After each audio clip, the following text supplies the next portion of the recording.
طور پر سفر میں بھی لوگ روزہ رکھتے ہیں. 104 بخار چڑھا ہوا ہے، روزہ میں نے نہیں چھوڑنا ہے. یہ گویا بڑا تقویٰ دکھا رہا ہے اپنا اور اپنی بڑی دینداری کا مظاہرہ کر رہا ہے. بھائی اللہ نے تمہیں اجازت دے رکھی ہے، تو اس لیے فرمایا یرید اللہ بکم الیسر ولا یرید بکم العسر. اللہ تمہارے ساتھ آسانی چاہتا ہے، سختی نہیں چاہتا. یہ تم اپنے اوپر سختی کرتے ہو.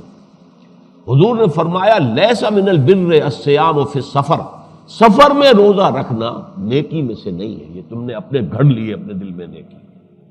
اچھا سفر میں بعض اوقات کہتے آج ہی تک تکالیف نہیں ہوتی، آج گاڑی میں سفر کر رہے ہیں، ہر جگہ کھانے مل جاتے ہیں. یہ نہیں، سفر سفر ہے. گھر میں جو سکون اور اطمینان ہوتا ہے وہ کبھی سفر میں نہیں ہوتا. انسان کے معمولات بدلے ہوئے ہوتے ہیں. تو جو اللہ نے رعایت دی ہے اس میں ایک انتہا یہ بھی ہے کہ لوگ سمجھتے ہیں وہی انتہا جو میں نے کہا کہ نماز قصر نہیں کی تو نماز ہوئی نہیں.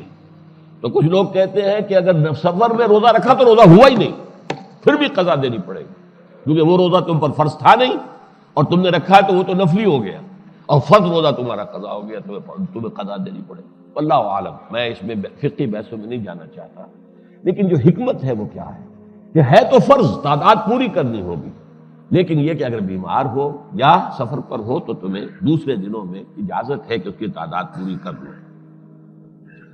اللہ تعالیٰ تمہارے ساتھ آسانی چاہتا، سختی نہیں چاہتا. وَلِتُكْمِلُوا الْعِدَّةَ، لیکن اب تعداد پوری کرنی ہوگی.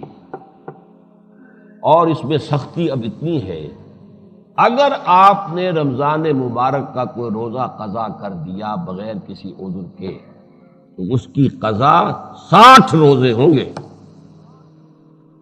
اگر آپ نے روزہ توڑ لیا کسی وجہ سے آپ تو پھر 60 روزے رکھیں. اور وہ بھی یہ نہیں کہ کچھ 10 رکھ لیے پھر کچھ تھوڑے دنوں کے بعد، نہیں، متتابعین متواتر 60. تو اس روزے کی، رمضان کے روزے کا معاملہ یہ ہے. ہاں اگر بیمار ہو، سفر پر ہو تو اجازت ہے. وَلِتُكْمِلُوا الْعِدَّةَ وَلِتُكَبِّرُوا اللَّهَ عَلَىٰ مَا هَدَاكُمْ، اور تاکہ تم اللہ کی تکبیر کرو اس پر کہ جو اس نے ہدایت تمہیں دی.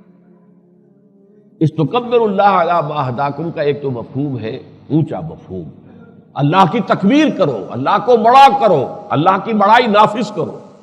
قرآن دیا گیا تو اسے نافذ کرو، اس کے احکام نافذ کرو. قرآن دیا گیا تو اس کے احکام پر عمل کرو، اس کے نظام کو قائم کرو. تکبر اللہ علی ما ہداکم. اور ایک اس کی عملی شکل کیا ہے چھوٹی سی، کہ جب ہم عید کے لیے جاتے ہیں، جاتے ہوئے تکبیریں پڑھو، آتے ہوئے تکبیریں پڑھو. راستہ بدلو، جاؤ ایک راستے سے، آؤ دوسرے راستے سے. ان کو بھی ہم بھول چکے ہیں. عید کی سویاں تو سب کو یاد ہیں، لیکن یہ کہ عید میں تکبیریں کہنی ہے جاتے ہوئے آتے ہوئے. اللہ اکبر لا الہ الا اللہ اللہ اکبر وللہ الحمد. پھر جب عید کے 2 رکعتیں ہم پڑھتے ہیں، 2 گانا، اس میں 6 تکبیریں زیادہ ہیں. اہل حدیث کے نزدیک 12 ہیں. تو وَلِتُكَبِّرُوا اللَّهَ عَلَىٰ مَا هَدَاكُمْ، تو یہ جو اللہ کا انعام تم پر ہوا ہے، اس نے تمہیں ہدایت دی ہے قرآن کی شکل میں، اس کی تکبیر کرو اللہ کی. وَلَعَلَّكُمْ تَشْكُرُونَ، اور تاکہ تم شکر کر سکو.